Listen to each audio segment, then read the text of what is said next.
ఏడాదిని grand గా plan చేసుకున్న అందాల భామలకు న్యూ ఇయర్ కొత్త చిక్కులను వెంట పెట్టుకొచ్చింది. సినిమా క్యాలెండర్ ఓపెన్ అవ్వకముందే అందాల భామలను వివాదాలు చుట్టుముడుతున్నాయి.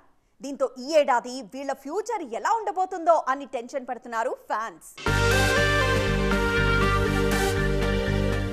కొత్త ఏడాది మొదట్లోనే పెద్ద కాంట్రవర్సీకి తెరలేపారు మిల్కీ బ్యూటీ తమన్నా. సాధారణంగా సెలబ్రిటీలు, betting apps, pan masala brands ను ప్రమోట్ చేసిన ప్రతిసారి వివాదాస్పదం అవ్వటం కామన్. ఇప్పుడు అలాంటి చిక్కుల్లోనే పడ్డారు తమ్ము. ఇండియన్ గవర్నమెంట్ బ్యాన్ చేసిన ఓ బెట్టింగ్ యాప్ కు సంబంధించిన యాడ్ లో నటించారు మిల్కీ బ్యూటీ. ఆ యాడ్ ను తన సోషల్ మీడియా పేజ్ లో షేర్ చేశారు కూడా. ఈ పోస్ట్ పై నెటిజన్స్ నుంచి తీవ్ర స్థాయిలో విమర్శలు రావడంతో కామెంట్ సెక్షన్ ను డిజబుల్ చేసేశారు. రీసెంట్ గా తెలుగమ్మాయి అంజలి కూడా మీడియా మీద సీరియస్ అయ్యారు. తనని శ్రీలీలతో పోలిస్తూ అడిగిన ప్రశ్నకు ఘాటుగా సమాధానమిచ్చారు అంజలి. అందరిలా వరుస సినిమాలు చేయటం నాకు ఇష్టం ఉండదు. కథ నచ్చి నాకిచ్చిన పాత్రకు నేను న్యాయం చేయగలను అంటేనే నేను సినిమా ఒప్పుకుంటా అంటూ సీరియస్ గా రియాక్ట్ అయ్యారు.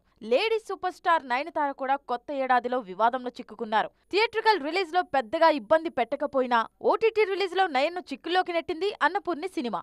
ఈ సినిమాలో కొన్ని సన్నివేశాలు హిందువుల మనోభావాలు దెబ్బతీసేలా ఉన్నాయంటూ ఏకంగా కేసు నమోదైంది.